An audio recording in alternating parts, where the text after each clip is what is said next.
Shalom, selamat pagi jemaat Tuhan. Berjumpa kembali dalam doa pagi online. Lebih dari emas.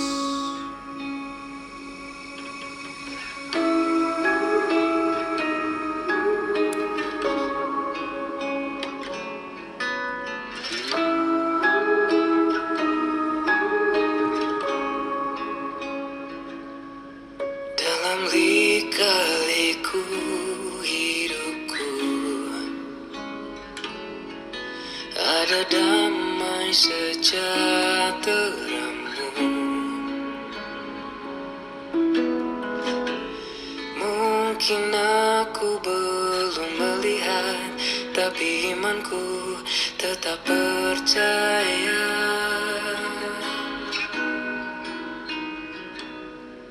Lewati lembah duka cita,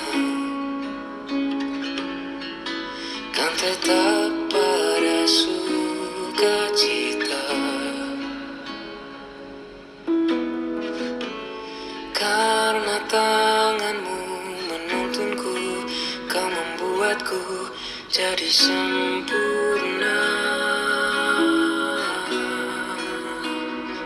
Lebih dari emas yang fana, Kau menyucikan hatiku,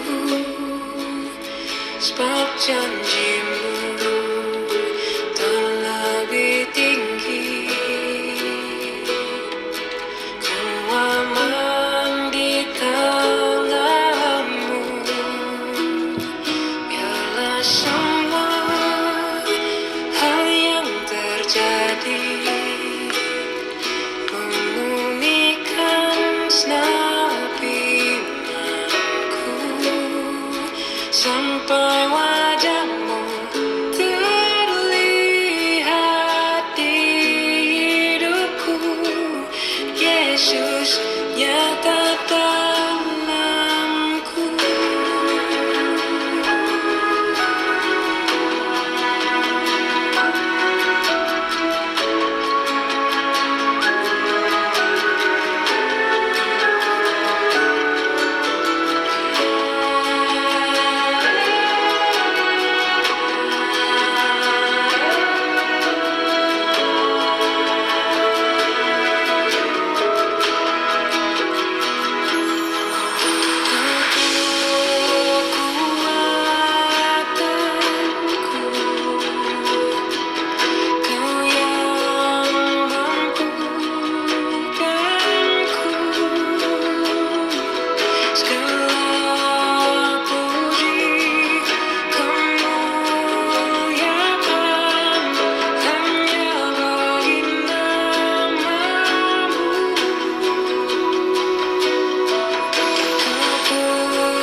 Dari emas yang fana,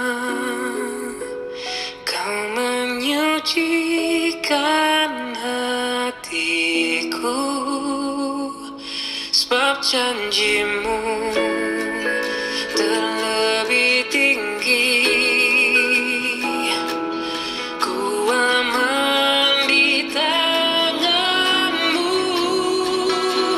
Biarlah semua hal yang terjadi memurnikan segenap imanku, sampai wajah-Mu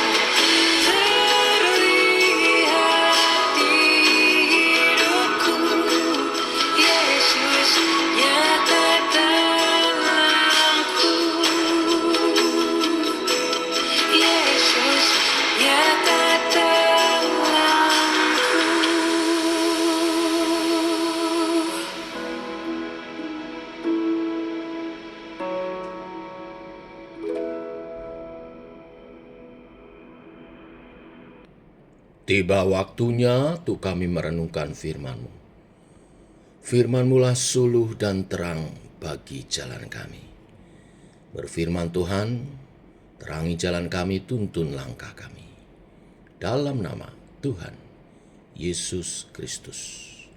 Amin. Firman Tuhan pada pagi hari ini saya ambil dari Yohanes pasal 16 ayat 33. Satu ayat saja Bapak Ibu. Karena ayat ini merupakan kesimpulan dari beberapa pasal sebelumnya. Demikian firman Tuhan. Semuanya itu kukatakan kepadamu supaya kamu peroleh damai sejahtera dalam aku. Dalam dunia kamu menderita penganiayaan, tetapi kuatkanlah hatimu.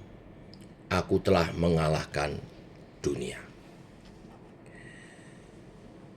Manusia itu pada dasarnya tidak suka penderitaan. Tetapi yang disukai tentunya adalah situasi nyaman, kenyamanan. Tetapi masalahnya bahwa penderitaan atau krisis itu bisa datang dengan sendirinya dan tanpa diundang. Masalah pergumulan dan krisis adalah bagian dari kehidupan manusia. Ada mitos yang mungkin pernah kita percaya, yaitu kalau kita semakin rajin beribadah, semakin rajin membaca Alkitab, dekat dengan Tuhan, dengan persekutuan-persekutuan kita, maka kita akan bebas dari segala masalah penderitaan. Ini adalah pengajaran yang salah, yang tidak alkitabiah. Sebab kalau kita selidiki, semua tokoh-tokoh di Alkitab dan semua cerita-cerita yang ditulis di dalam Alkitab menceritakan bahwa penderitaan adalah bagian dari kehidupan manusia. Dan kita semua juga mengalaminya. Oleh sebab itu, hati kita perlu diklarifikasi, hati kita perlu dijelaskan, diluruskan. Billy Graham mengatakan kita semua adalah makhluk yang sudah jatuh ke dalam dosa, yang hidup di dunia yang sudah jatuh ke dalam kutuk dosa, yang telah dikorupsi dan dirusak oleh dosa, dan kita semua mengalami akibat dan kerusakan itu. Kita semua mewarisi tragedi, penyakit, dan kematian. Penderitaan itu harus dihadapi di mana baik yang percaya Tuhan atau yang tidak percaya. Maka semuanya mengalami. Ayat firman yang kita baca tadi, semua ini diawali dengan kalimat semua ini kukatakan kepada kalian. Kukatakan kepadamu. Semua ini kukatakan kepadamu. Semua apa? Ya, semua hal dari pasal-pasal sebelumnya. Saya mulai dari pasal 14. Yesus berbicara tentang Roh Kudus, Sang Penolong dan Penghibur.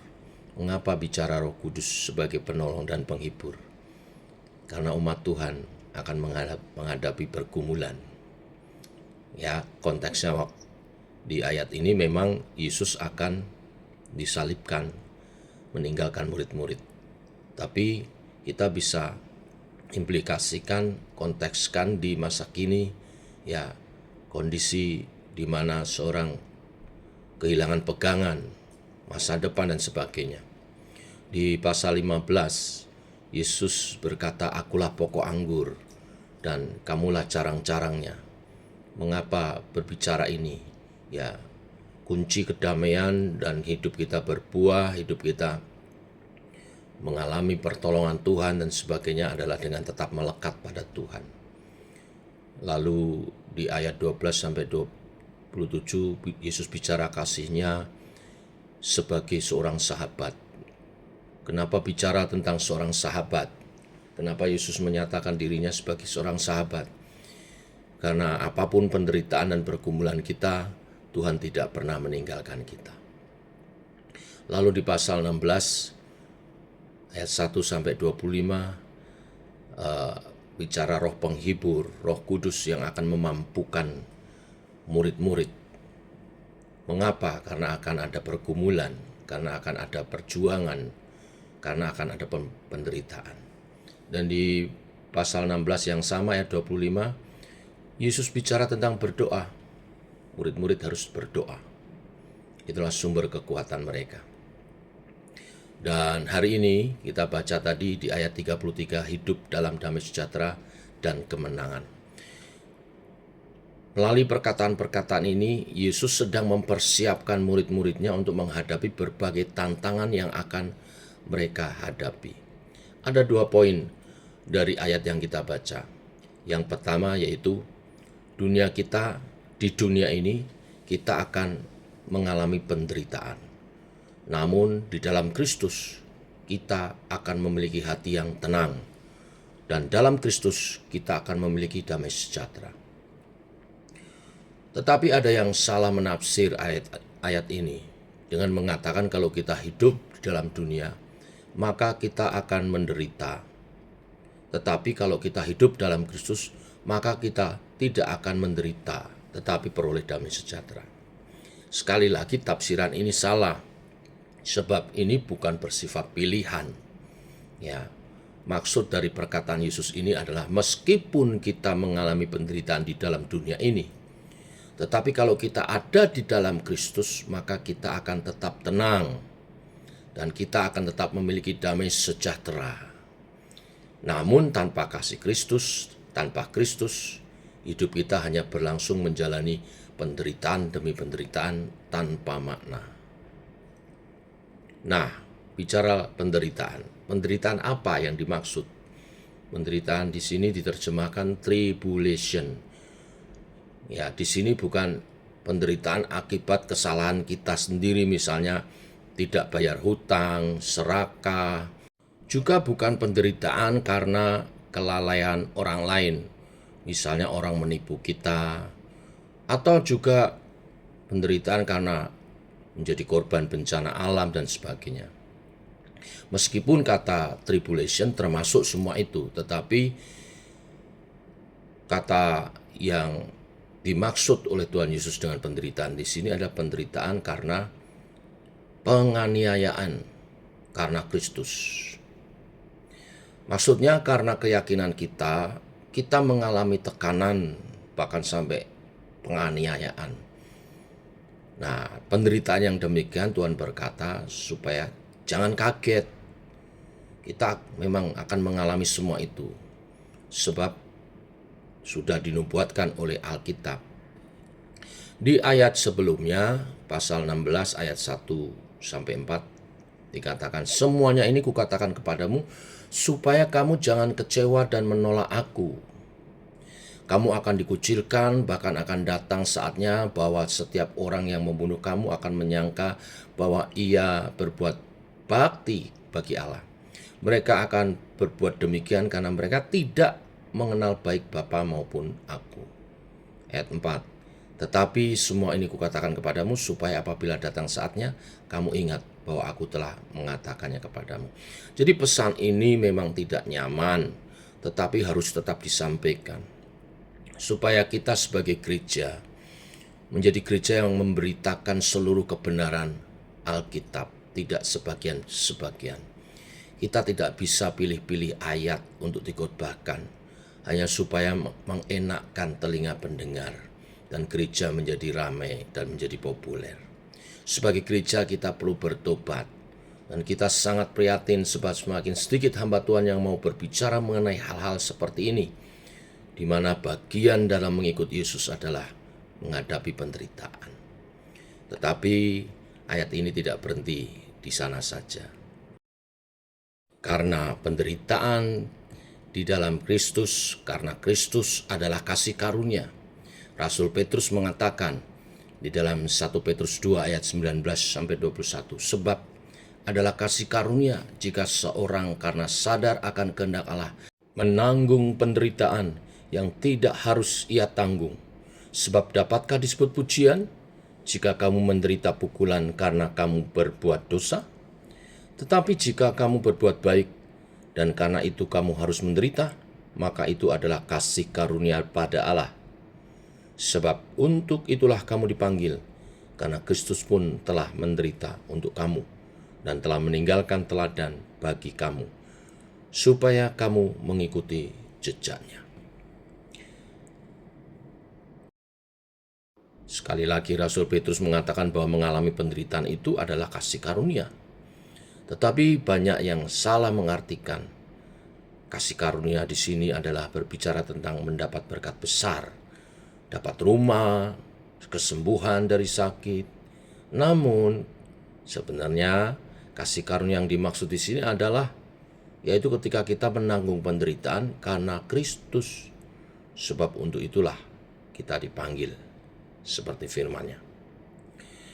Nah, di ayat 18-19, jikalau dunia membenci kamu, ingatlah bahwa ia telah lebih dahulu membenci aku daripada kamu. Sekiranya kamu dari dunia, tentulah dunia mengasihi kamu sebagai miliknya. Tetapi karena kamu bukan dari dunia, melainkan aku telah memilih kamu dari dunia, sebab itulah dunia membenci kamu. Pertanyaannya sekarang adalah bagaimana kita menghadapi penderitaan? 2 Korintus 1 ayat 20 mengatakan, sebab Kristus adalah ya bagi semua janji Allah. Itulah sebabnya oleh Dia kita mengatakan amin untuk memuliakan Allah. Penderitaan menyadarkan kita bahwa kita manusia yang rentan, terbatas, dan kita tidak bisa memegang kendali. Dan justru disitulah kita dapat melihat salib Kristus, yaitu janji Tuhan, penghiburan Tuhan, dan semua yang sudah Tuhan sediakan, yaitu bukan sekedar mujizat, terobosan, atau pemulihan, sebab semua itu sifatnya adalah fana.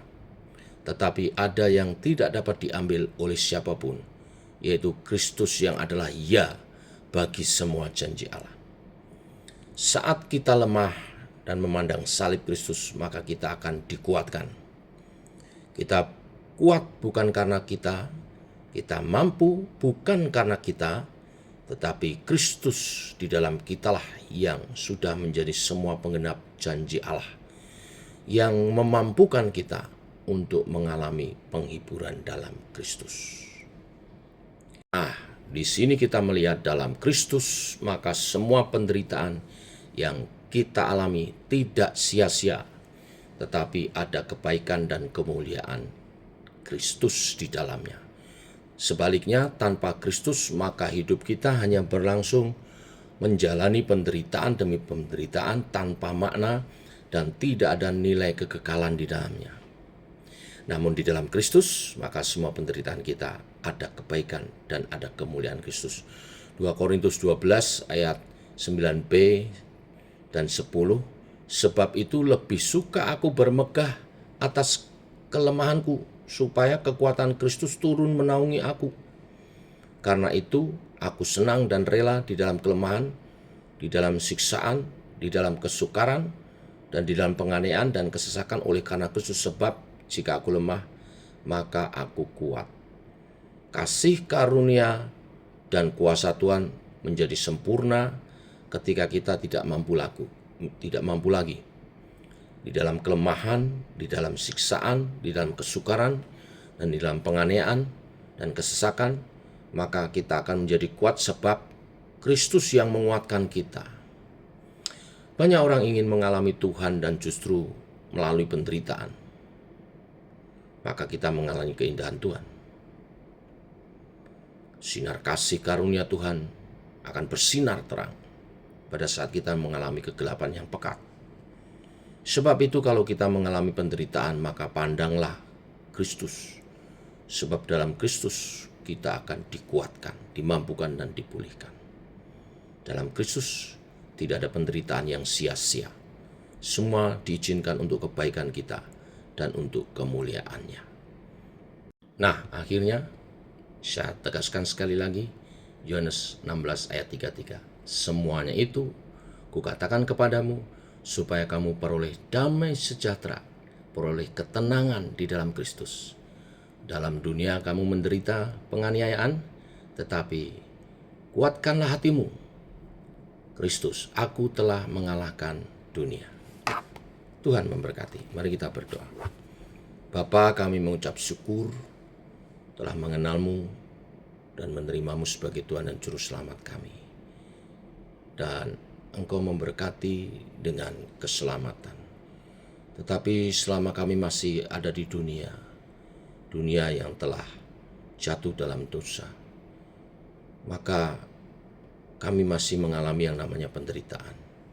Firman-Mu hari ini meneguhkan, menguatkan kami untuk kuat di dalam iman percaya di dalam Kristus. Karena bila tiba waktunya Engkau datang kedua kali, Engkau menyudahi segalanya. Dan kami oleh penderitaan yang Engkau izinkan kami alami, dibentuk makin serupa dengan-Mu Tuhan Yesus, Tuhan dan Juru Selamat kami.